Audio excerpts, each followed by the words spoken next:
तो हमने अभी तक क्या बात की थी? अभी तक हमने बात की कूलाम के नियम की, और कूलाम का नियम किस पर आधारित था, किसके लिए लागू होता था? दो बिंदु आवेशों के लिए, यस। और दो बिंदु आवेशों के मध्य में लगने वाले बल के बारे में हमने बात की और उससे संबंधित क्वेश्चंस किए, राइट। अब हम बात कर रहे हैं यहां पे क्या? विद्युत क्षेत्र। विद्युत क्षेत्र को क्या बोलते हैं हम लोग? Electric field, right. और क्या होता है विद्युत क्षेत्र? सुनिए जी, ये एक धनात्मक आवेश है जिसका मान है Q। इस धनात्मक आवेश के चारों ओर वह क्षेत्र, वहां तक का क्षेत्र जहां तक ये आवेश किसी और आवेश को आकर्षित अथवा प्रतिकर्षित कर सकता हो, यानी किसी और आवेश को प्रभावित कर सकता हो।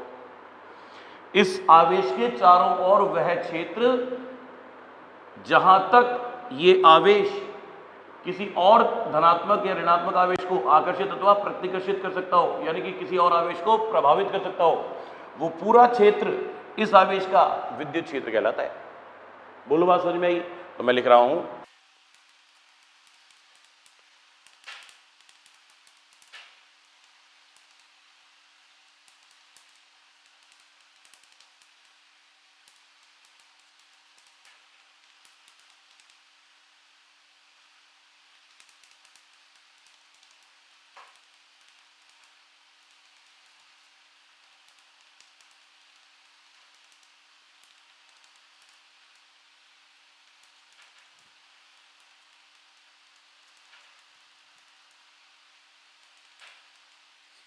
किसी आवेश के चारों ओर वह क्षेत्र जिसमें या जहां तक वह आवेश किसी अन्य आवेश पर बल आरोपित कर सकता हो, यानी कि किसी अन्य आवेश को प्रभावित कर सकता हो, वह क्षेत्र उस आवेश का विद्युत क्षेत्र कहलाता है, राइट। ये धनात्मक आवेश, ये यहां पर किसी अन्य आवेश को क्या करेगा? प्रतिकर्षित करेगा। किसी अन्य ऋणात्मक आवेश को क्या करेगा? आकर्षित करेगा। किसी अन्य धनात्मक आवेश को क्या करेगा? प्रतिकर्षित करेगा। यानी कि जहां जहां तक ये वाला आवेश Q किसी अन्य आवेश पर बल आरोपित करेगा, वो पूरा का पूरा क्षेत्र इस आवेश का विद्युत क्षेत्र कहलाएगा। बोलिए, बात समझ में आ गई? ओके, पहली बात। दूसरी बात,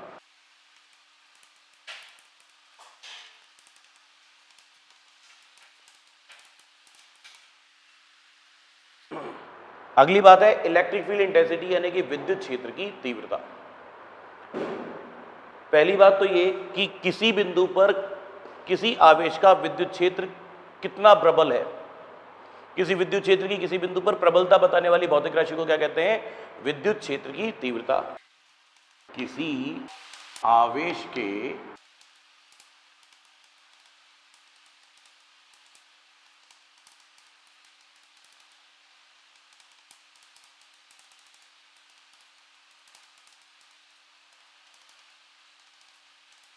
फिर से एक बार बोल रहा हूं, किसी आवेश के विद्युत क्षेत्र में किसी बिंदु पर, हमने क्यों आवेश बनाया था, उसके चारों ओर एक बहुत क्षेत्र तक वो किसी अन्य आवेश को प्रभावित कर सकता है, वो पूरा क्षेत्र क्या कहलाएगा? उसका विद्युत क्षेत्र। उस विद्युत क्षेत्र में किसी एक बिंदु पर उस विद्युत क्षेत्र की प्रबलता दर्शाने वाली भौतिक राशि को हम क्या कहते हैं? विद्युत क्षेत्र की तीव्रता। प्रबलता मतलब कितना तीव्र है वहां पर, समझो आप। होलिका दहन में होली जलाते हम, तो होली जलाते दूर खड़े होते तो हमें हीट कम महसूस होती है, पास में आते हैं तो क्या होता है? हमें ज्यादा तेज गर्म लगने लगता है, और ज्यादा पास में जाते हैं तो बहुत ज्यादा तेज गर्म लगने लगता है, हाँ या ना? यानी कि अलग अलग बिंदुओं पर आपको उस ऊष्मा की प्रबलता अलग अलग महसूस हो रही है, हाँ या ना? यस। उसी प्रकार किसी आवेश के कारण उत्पन्न होने वाले विद्युत क्षेत्र की भी हम अलग अलग बिंदुओं पर प्रबलता को अलग अलग मान हो सकता है, राइट। क्या? पहली बात। दूसरी बात, इस प्रबलता को मापने के लिए एक इंपॉर्टेंट यहां पे राशि है, वो है टेस्ट चार्ज, परीक्षण आवेश। टेस्ट चार्ज यानी कि परीक्षण आवेश। ये क्या होता है? इस आवेश के विद्युत क्षेत्र में किसी बिंदु पर तीव्रता ज्ञात करनी है, तो तीव्रता ज्ञात करने के लिए किसी न किसी को तो भेजना पड़ेगा ना। कैसे पता करोगे?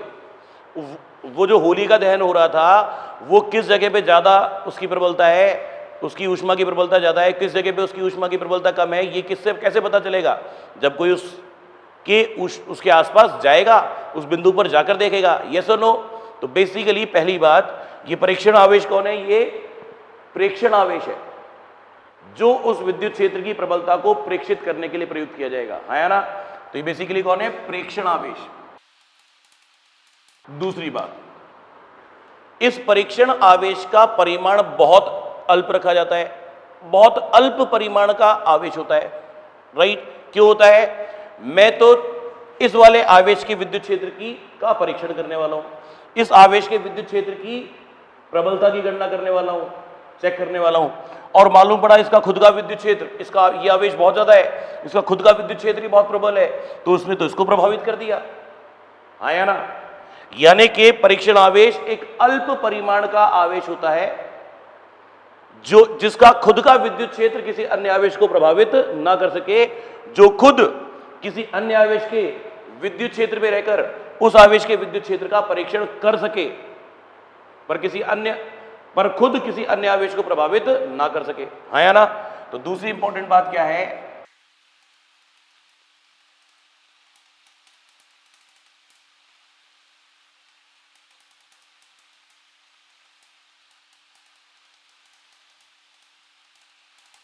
और तीसरी महत्वपूर्ण बात है कि परीक्षण आवेश हमेशा कैसा लिया जाता है? धनात्मक। ऋणात्मक भी ले सकते हैं, पर हमने शुरुआत से, जब से इस चैप्टर की बात हुई, जब से इस कॉन्सेप्ट के बारे में बात की गई, आवेशों के बारे में बात की गई, तब से ही परीक्षण आवेश को कैसा लिया जा रहा है? धनात्मक लिया जा रहा है। अगर धनात्मक की जगह हम ऋणात्मक परीक्षण आवेश ले लेंगे तो हम जितनी भी प्रॉपर्टीज आगे पढ़ने वाले हैं वो सब क्या हो जाएगी? रिवर्स हो जाएंगी, राइट? तो हम, ये ट्रेडिशन है, ये परंपरा है कि हम सिर्फ धनात्मक आवेश को ही परीक्षण आवेश लेते हैं। चाहे तो ऋणात्मक आवेश को भी परीक्षण आवेश ले सकते हैं, परंतु फिर हम आगे जितनी भी प्रॉपर्टीज पढ़ेंगे विद्युत क्षेत्र की, वो सब क्या हो जाएंगी? उनकी डायरेक्शन सब विपरीत हो जाएंगी। Yes, okay. परीक्षण आवेश सदैव धनात्मक लिया जाता है, ये परंपरा है जी,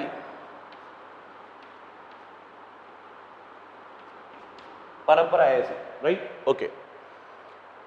अब हम बात करें यहां पे विद्युत क्षेत्र की तीव्रता की, क्योंकि विद्युत क्षेत्र की तीव्रता की गणना करने के लिए हमें परीक्षण आवेश की आवश्यकता थी। परीक्षण आवेश की तीन मोटी मोटी बातें ध्यान रखो कि ये वास्तव में कौन है? प्रेक्षण आवेश है। ये सिर्फ उस किसी अन्य आवेश के विद्युत क्षेत्र में विद्युत क्षेत्र की तीव्रता को प्रेक्षित करने के लिए, उसको महसूस करने के लिए, उसकी गणना करने के लिए प्रयुक्त किया जाता है, राइट? दूसरी बात, ये बहुत अल्प आवेश का आवेश होता है, जिससे कि किसी अन्य आवेश के विद्युत क्षेत्र को या किसी अन्य आवेश को प्रभावित ना कर सके, उससे प्रभावित तो हो पर उसको आप प्रभावित ना कर सके। और तीसरा, परीक्षण आवेश हमेशा धनात्मक लिया जाता है। क्लियर है? अब बात करते हैं विद्युत क्षेत्र की तीव्रता। देखो जी, ये आपके पास एक कैपिटल क्यू आवेश है और इस आवेश से आर दूरी पर एक बिंदु है P। इस बिंदु P पर आपको विद्युत क्षेत्र की गणना करनी है, और विद्युत क्षेत्र की गणना करने के लिए क्या करना पड़ेगा? यहां पे एक परीक्षण आवेश रख के देखेंगे, एक परीक्षण धनात्मक परीक्षण आवेश को यहां पे रखेंगे, उस पे कितना बल महसूस होगा, उस परीक्षण आवेश पे कितना बल लगेगा, जितना अधिक बल लगेगा उतना अधिक इस बिंदु पर विद्युत क्षेत्र की तीव्रता होगी, हाँ या ना? तो यहां पे मैंने रखा एक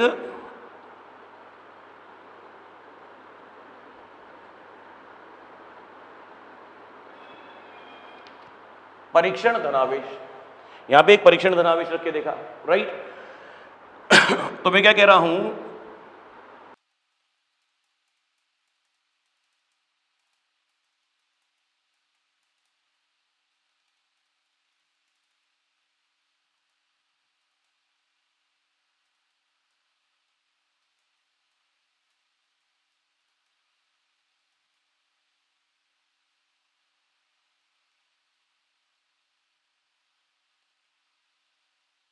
किसी आवेश के विद्युत क्षेत्र की किसी बिंदु पर विद्युत क्षेत्र की तीव्रता का मान उस बिंदु पर रखे गए एकांक परीक्षण धनावेश द्वारा महसूस किए गए बल के परिमाण के बराबर होती है। क्या समझे? मैं समझाता हूं। इस आवेश द्वारा महसूस किया गया बल, मान लेते कितना बल महसूस किया गया? F। पर ये तो क्या किया गया? Q0 आवेश द्वारा महसूस किया गया बल कितना है? F है। पर हमें तो कभी नहीं कहा कि इसने परिभाषा में कि Q0 परीक्षण आवेश द्वारा महसूस किया गया बल एकांक परीक्षण धनावेश द्वारा महसूस किया गया बल। तो इस अगर ये एकांक परीक्षण धनावेश होता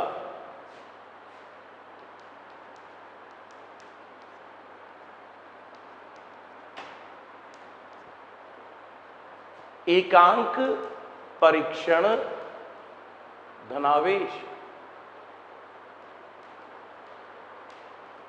द्वारा महसूस किया गया बल कितना हो जाएगा जी? F/Q0। तो एकांक परीक्षण धनावेश द्वारा महसूस किए गए बल के मान को उस बिंदु पर उस विद्युत क्षेत्र की तीव्रता कहते हैं। तो यही तो विद्युत क्षेत्र की तीव्रता है। विद्युत क्षेत्र की तीव्रता को आप दर्शा रहे किससे? E से। आप क्या कहेंगे? कुल महसूस किया गया बल बटे आवेश का परिमाण यानी कि F/Q0। और अगर सदिश रूप में लिखना चाहें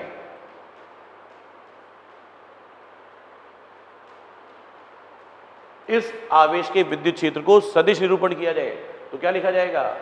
E सदिश बराबर F सदिश/Q0।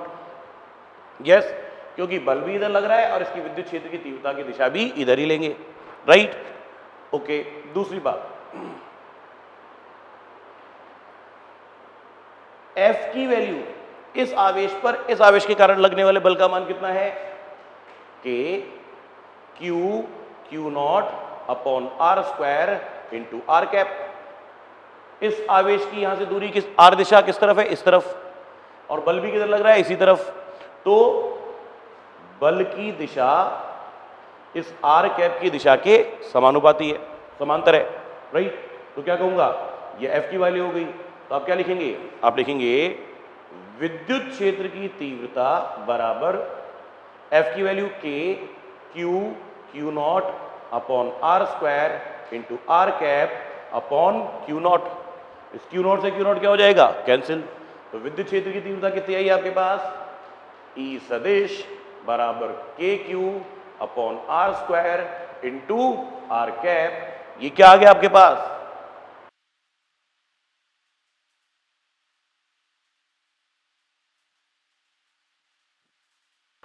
बिंदु आवेश स्मॉल q के कारण उसके विद्युत क्षेत्र में r दूरी पर स्थित बिंदु पर विद्युत क्षेत्र की तीव्रता। बोली बात समझ में आ गई क्या? ओके। तो ये आपके पास क्या हो गई? विद्युत क्षेत्र की तीव्रता। अब आप किसी भी विद्युत क्षेत्र में किसी भी बिंदु पर विद्युत क्षेत्र का परिमाण यानी कि विद्युत क्षेत्र की तीव्रता ज्ञात कर सकते हैं। बात क्लियर है? ओके।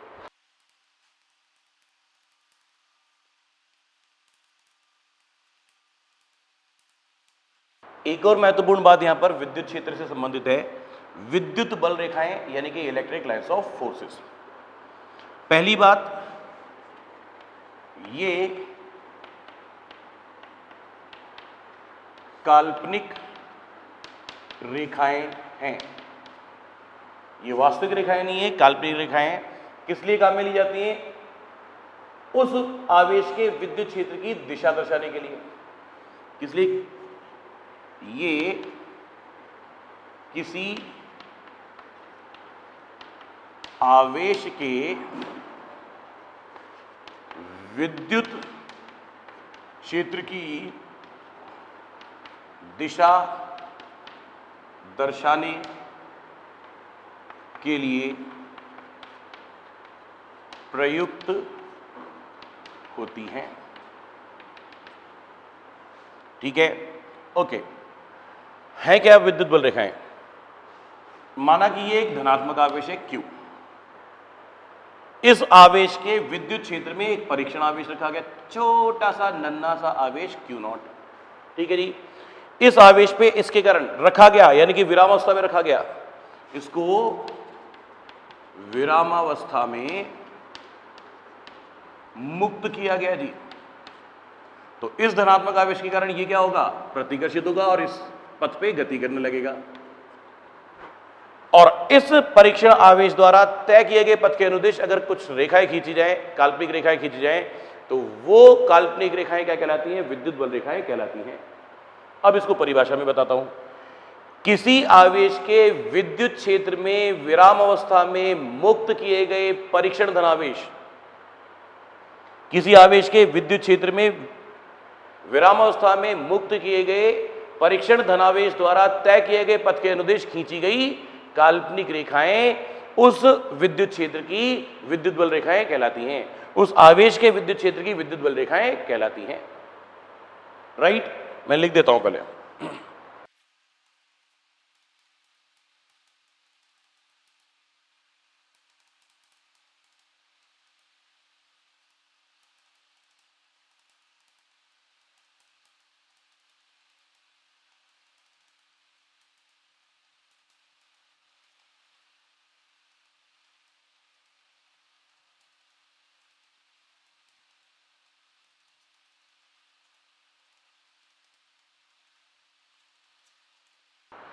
किसी आवेश के विद्युत क्षेत्र में विराम अवस्था में मुक्त किए गए परीक्षण धनावेश द्वारा तय किए गए पथ के अनुदिश खींची गई काल्पनिक रेखाएं उस आवेश के विद्युत क्षेत्र की विद्युत बल रेखाएं कहलाती हैं।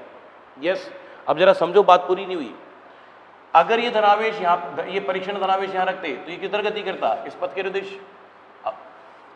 इसको यहां रखा जाता तो किधर गति करता, इस पथ के अनुदिश। इस आवेश को यहां रखते तो किधर गति करता, इस पथ के अनुदिश। यहां रखते तो इधर, और यहां रखते तो इधर। ये सुनो क्या कहना चाह रहा हूं। अच्छा, और एक परीक्षण धनावेश को यहां रखे तो इस धनात्मक के कारण ये किधर गति करेगा, इधर। यहां रखे तो इधर। यानी कि किसी बिंदु आवेश के कारण, किसी बिंदु धनात्मक आवेश के कारण विद्युत बल रेखाएं कैसी होती हैं, त्रिज्यीय बाहर की ओर, त्रिज्या के अनुदिश बाहर की ओर, त्रिज्या के अनुदिश बाहर की ओर। ये सुनो, ओके, लिख भी देता हूं।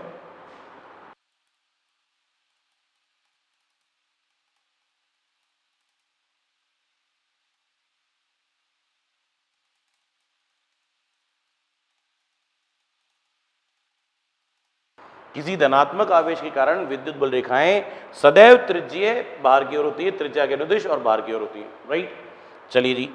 अगर मैं यहां पे कहूं कि एक ऋणात्मक आवेश है, स्मॉल क्यू, तो इसके विद्युत क्षेत्र की गणना करने के लिए या विद्युत बल रेखाओं को बनाने के लिए भी क्या काम मिलेंगे, परीक्षण आवेश। और परीक्षण आवेश हमेशा कैसा होता है, धनात्मक। यहां रखा आपने एक धनात्मक परीक्षण आवेश, इस ऋणात्मक के कारण ये क्या होगा, आकर्षित होगा। तो विद्युत बल रेखाएं कहां बनेगी, यहां पे रखूं तो क्या होगा, आकर्षित होगा। यहां रखूं तो क्या होगा, आकर्षित होगा। यहां रखूं तो क्या होगा, आकर्षित होगा।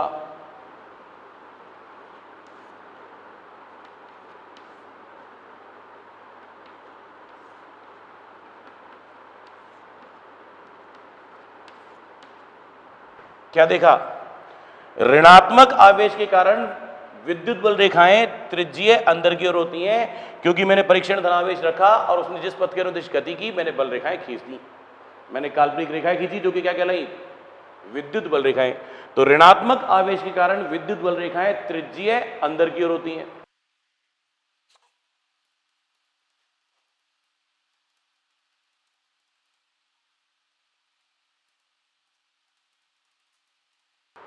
ऋणात्मक आवेश के कारण विद्युत बल रेखाएं त्रिज्यीय अंदर की ओर होती है। बात क्लियर है, ओके।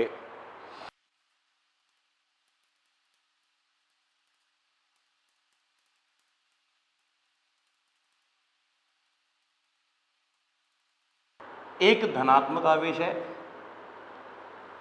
और एक ऋणात्मक आवेश है। ये कोई Q1 आवेश है और ये कोई Q2 आवेश है। ठीक है जी। तो मैंने क्या कहा था, धनात्मक आवेश के लिए विद्युत बल रेखाएं कैसी होती है, त्रिज्यीय,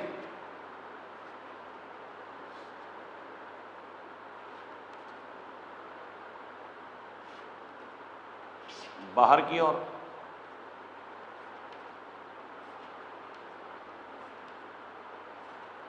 यस, और ऋणात्मक आवेश के कारण विद्युत बल रेखाएं कैसी होती है, त्रिज्यीय अंदर की ओर।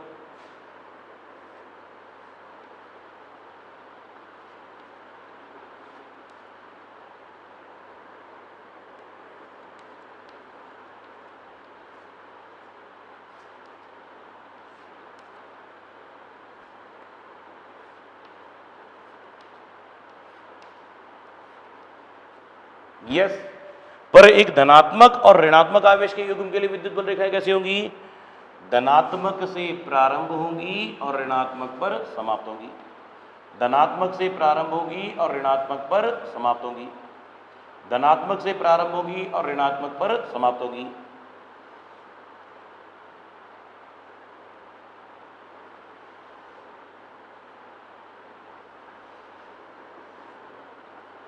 बोलिए, बात सही है क्या? यानी कि एक धनात्मक और एक ऋणात्मक आवेश के युग्म के लिए विद्युत बल रेखाएं धनात्मक आवेश से प्रारंभ होंगी और ऋणात्मक आवेश पर समाप्त होंगी। पहली बात। दूसरी बात, ये विद्युत बल रेखाएं दोनों आवेशों के पास तो कैसी हो रही हैं? अभिसारित हो रही हैं, यानी कि सिकुड़ रही हैं, और दोनों आवेशों को मिलाने वाली रेखा के लंबवत ये फैल रही हैं। हाँ या ना? ओके। तीसरी बात, क्या ये विद्युत बल रेखाएं वक्राकार हैं? क्या सीधी नहीं है, सरल रेखीय नहीं है, कैसी है? वक्राकार है। तो क्या कहूंगा? नंबर 1,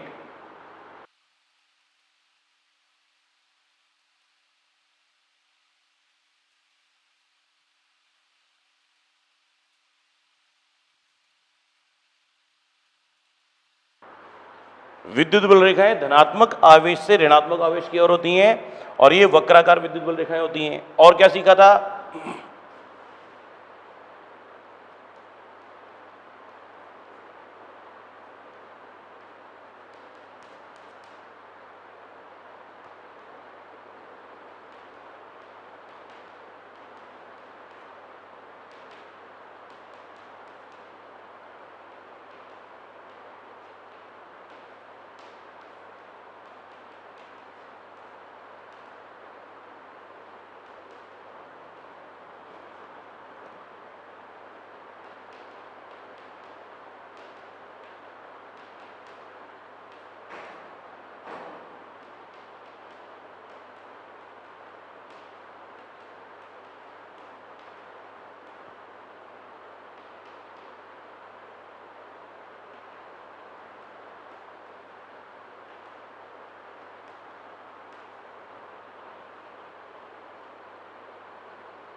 हाँ जी, क्या कह रहा हूं?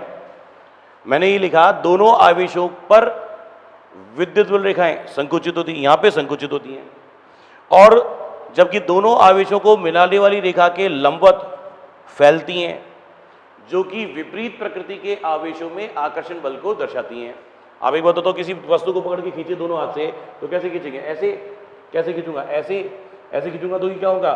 मेरे दोनों भुजाएं क्या होंगी? फैलेंगी, आकर्षण को दिखा रही, खींचने को दर्शा रही। यस और नो? ओके।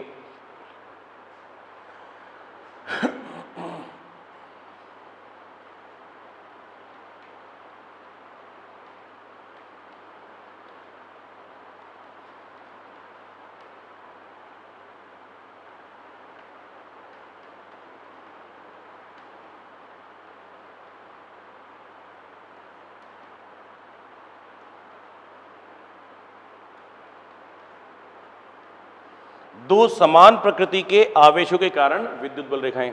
सुनो जी, ये एक धनात्मक आवेश, ये भी एक धनात्मक आवेश, ये Q1 आवेश, ये Q2 आवेश। एक बात और बताता हूं, क्या ये Q1 आवेश था और ये Q2 आवेश था? मैंने दोनों के परिमाण जानबूझ के समान नहीं लिए।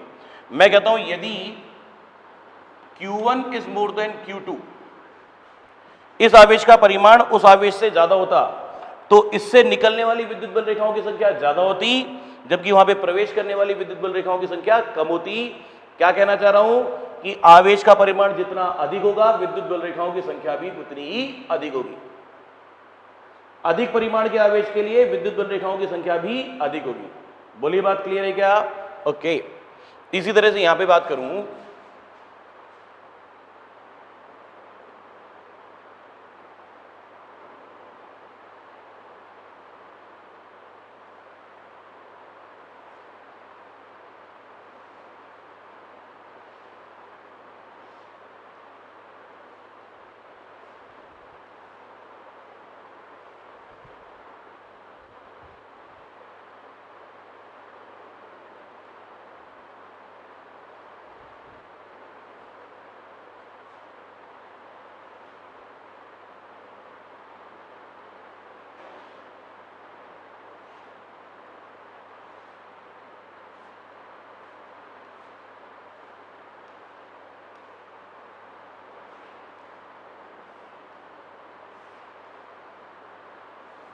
हाँ जी, कैसी दिखाई देती है आपको ये विद्युत बल रेखाएं? दोनों आवेशों को मिलाने वाली रेखा के लंबवत अभी भी ये विद्युत बल रेखाएं क्या हो रही हैं? फैल रही हैं, पर ये एक दूसरे से प्रतिकर्षित होती हुई प्रतीत हो रही हैं। हाँ के ना?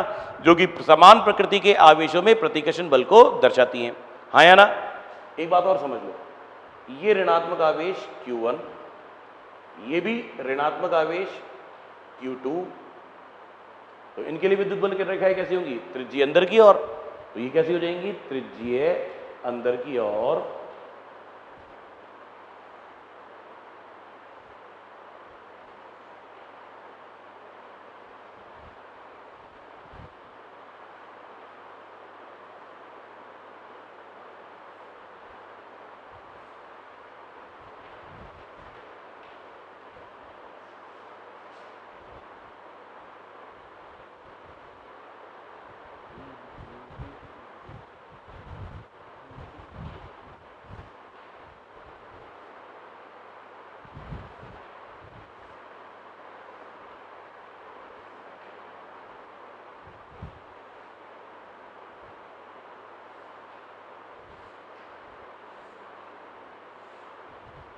यस, दोनों ऋणात्मक आवेशों के लिए विद्युत बल रेखाएं त्रिज्यीय अंदर की ओर है, पर बीच में फैल गई हैं, जो कि समान प्रकृति के आवेशों में प्रतिकर्षण को दर्शा रही हैं। बोलिए, बात क्लियर है क्या? ओके।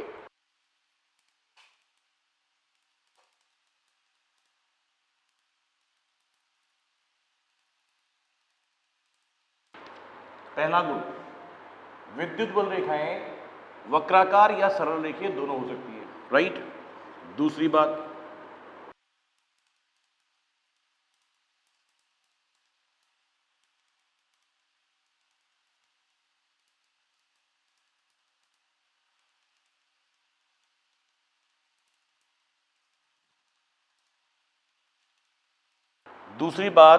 वक्राकार विद्युत बल रेखा के किसी बिंदु पर खींची गई स्पर्श रेखा उस बिंदु पर उस विद्युत क्षेत्र की दिशा को दर्शाती है।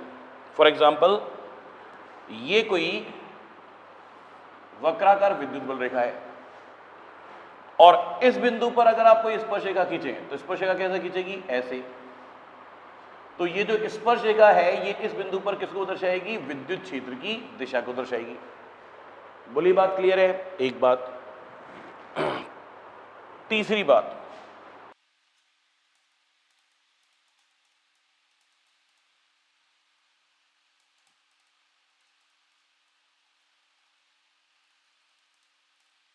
विद्युत किसी स्थान पर विद्युत बल रेखाओं का घनत्व उस स्थान पर विद्युत क्षेत्र की तीव्रता को दर्शाता है।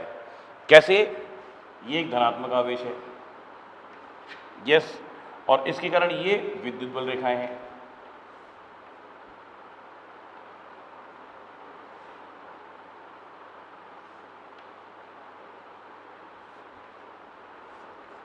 आप क्या देख रहे हैं? यहां पे कम क्षेत्र में ही बहुत ज्यादा विद्युत बल रेखाएं हैं और यहां पे उतने ही क्षेत्र में कम विद्युत बल रेखाएं हैं। हाँ या ना? तो क्या होगा?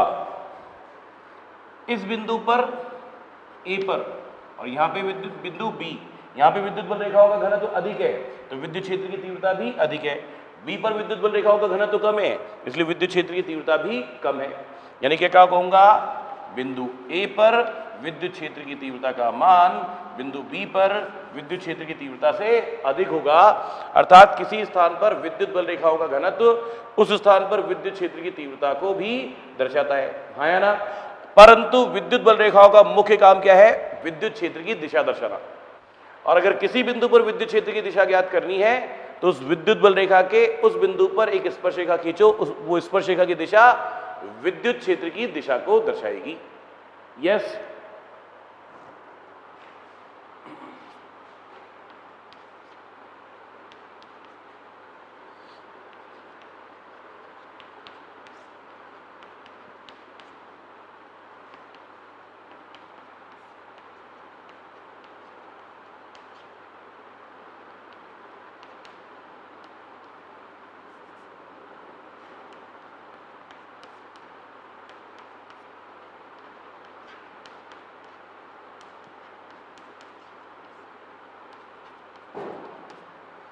दो विद्युत बल रेखाएं कभी भी एक दूसरे को नहीं काटती हैं।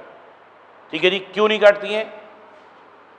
क्योंकि समझेंगे पहले क्या, ये एक विद्युत बल रेखा, ये दूसरी विद्युत बल रेखा और ये इनका प्रतिच्छेद बिंदु।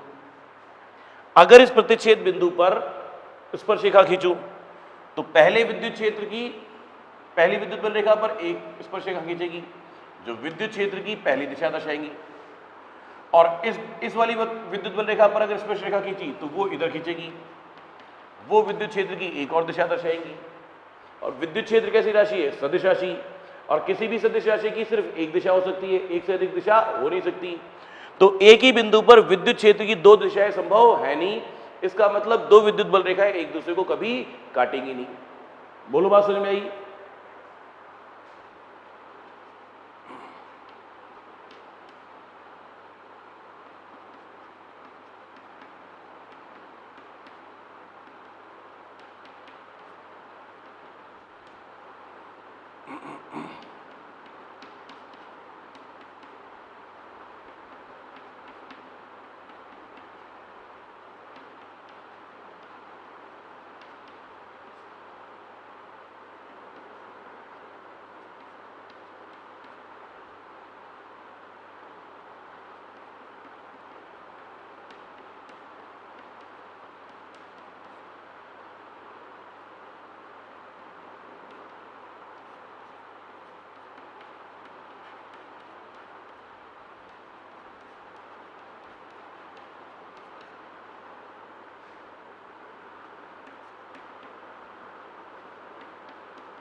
यदि दो विद्युत बल रेखाएं एक दूसरे को काटे तो प्रतिच्छेद बिंदु पर दो स्पर्श रेखाएं होंगी, प्रत्येक विद्युत बल रेखा पर एक स्पर्श रेखा, जो कि विद्युत क्षेत्र की दो दिशाएं दर्शाएंगी।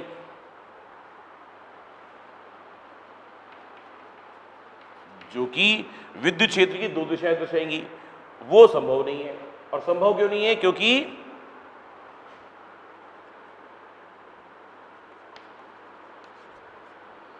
विद्युत क्षेत्र सदिश राशि है, और किसी भी एक सदिश की दो दिशाएं नहीं हो सकती। बोलो, ये बात क्लियर है क्या? ओके।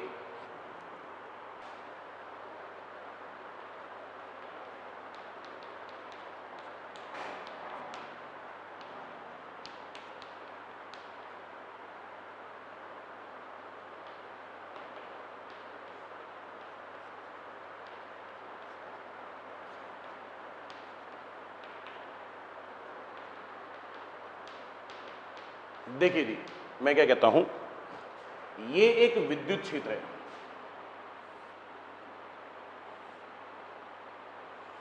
अच्छा जी, इस विद्युत क्षेत्र का परिमाण है ई सदिश।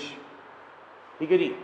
अब आप एक बात, पहली बात तो ये समझें कि मैंने बराबर बराबर दूरी पे विद्युत बल रेखाएं बनाई है, यानी कि सब जगह विद्युत बल रेखाओं का घनत्व तो समान है, तो यानी कि सब जगह विद्युत क्षेत्र की तीव्रता भी समान है।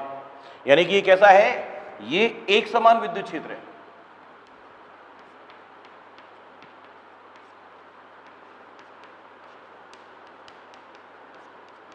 ठीक है जी। इसके अंदर रख दिया गया आपने एक धनात्मक आवेश स्मॉल q। एक और बनाता हूं, ये एक और विद्युत क्षेत्र है,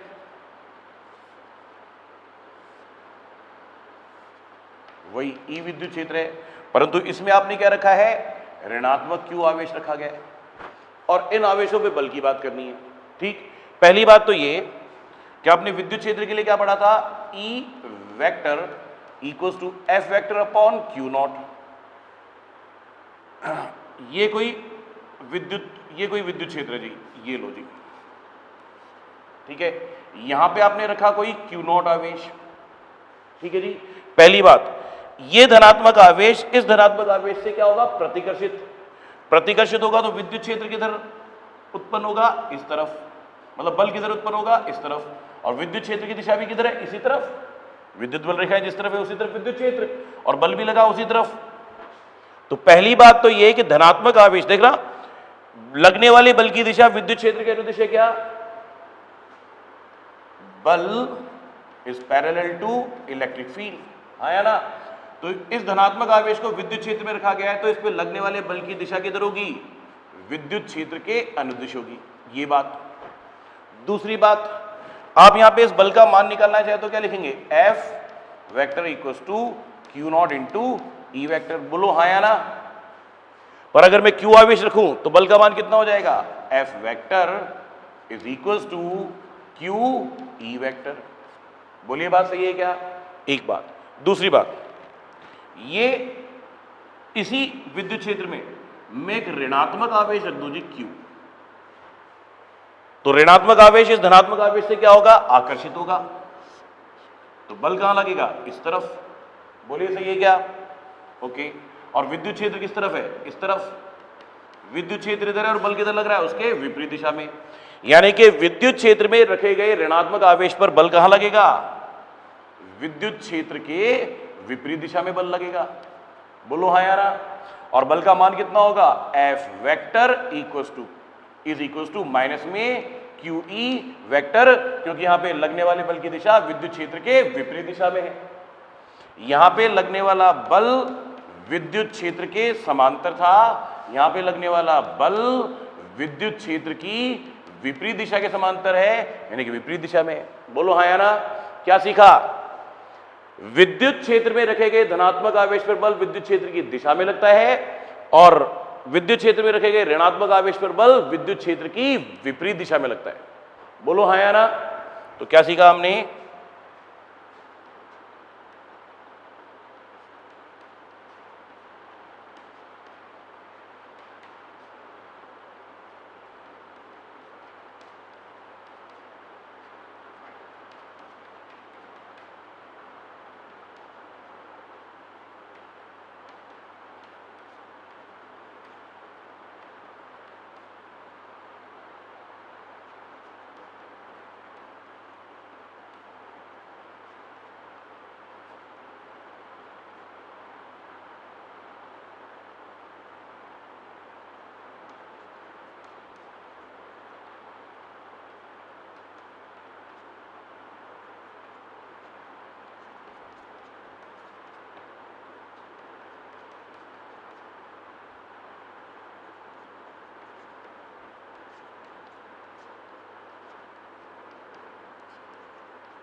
किसी विद्युत क्षेत्र में रखे गए धनात्मक आवेश पर बल विद्युत क्षेत्र की दिशा में और ऋणात्मक आवेश पर बल विद्युत क्षेत्र के विपरीत दिशा में कार्य करता है, बोलो बात क्लियर है क्या, एक बात।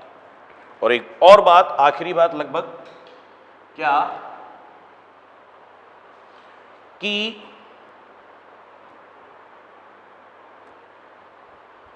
ये एक आवेश है और ये इसकी विद्युत बल रेखाएं हैं। अगर यहां पे धनात्मक आवेश रख दूं, कहां पे रख दूं, किसी पॉइंट ए पे, तो ये आवेश थोड़ी देर बाद गति करके कहां पहुंच जाएगा, यहां पहुंच जाएगा। कहां पहुंच जाएगा, बिंदु बी पे। यस। और आपने क्या सीखा था कि धनात्मक आवेश हमेशा उच्च विभव से निम्न विभव की ओर गति करता है। धनात्मक आवेश हमेशा उच्च विभव से निम्न विभव की ओर गति करता है। तो इसका मतलब क्या हो गया, ए बिंदु पर विभव अधिक है और बी बिंदु पर विभव कम है। इसका क्या मतलब हो गया, potential at A is more than potential at B. V से किसको लिख रहे हैं, विभव को, पोटेंशियल को। तो ए पे विभव का मान बी के विभव से अधिक है। और इसका क्या, और हम क्या हुआ, अगर ए से बी की ओर जाएं तो हम कहां जाएंगे, विद्युत बल रेखाओं के अनुदिश। यानी कि विद्युत बल रेखाओं के अनुदिश जाने पर विद्युत विभव का मान घटता है, अर्थात विद्युत बल रेखाओं के अनुदिश गति करने पर विद्युत विभव का मान घटता है। बोली बात समझ में आई? वापस से चेक कर लो, कोई दिक्कत नहीं है। ये एक आवेश है, ये इसकी विद्युत बल रेखाएं हैं। यहां पर रखा गया एक ऋणात्मक आवेश, कहां पे रखा गया? पॉइंट ए पर, जो थोड़ी देर बाद कहां चला जाएगा? यहां पे आ जाएगा। कहां जाएगा? पॉइंट बी पर। ठीक, आपने क्या सीखा था कि एक ऋणात्मक आवेश हमेशा निम्न विभव से उच्च विभव की ओर गति करता है, निम्न विभव से उच्च विभव की ओर गति करता है। तो ये ऋणात्मक आवेश कहां आया? यहां से यहां, यानी कि ये निम्न विभव पे हो गया और ये उच्च विभव, यानी कि potential at A is less than potential at B. Yes, और हम विद्युत बल रेखाओं के विपरीत जा रहे हैं, तो विभव क्या हो गया? बढ़ गया। यानी कि विद्युत बल रेखाओं के अनुदिश जाओगे तो विद्युत विभव घटेगा। यानी कि वही बात हो गई, विद्युत बल रेखाओं के अनुदिश गति करने पर विद्युत विभव का मान घटता है। हालांकि हम अभी विद्युत विभव के बारे में ज्यादा जानकारी नहीं रखते हैं, विद्युत क्षेत्र की तीव्रता के बाद हम विद्युत विभव ही पढ़ेंगे, पर अभी हम सिर्फ इतना सा मान के चलें कि धनात्मक आवेश उच्च विभव से निम्न विभव की ओर और ऋणात्मक आवेश हमेशा निम्न विभव से उच्च विभव की ओर गति करता है। बोली बात क्लियर है? और अभी हमने नई बात क्या सीखी कि विद्युत बल रेखाओं के अनुदिश गति करने पर विद्युत विभव का मान घटता है। बोली बात क्लियर है? तो ये हमने बात आज किसके बारे में करी? विद्युत क्षेत्र के बारे में, विद्युत क्षेत्र की तीव्रता के बारे में और विद्युत बल रेखाओं के बारे में। अगली क्लास में हम लोग क्या करेंगे? विद्युत क्षेत्र पर आधारित क्वेश्चन सॉल्व करेंगे। बोली बात क्लियर है? ओके।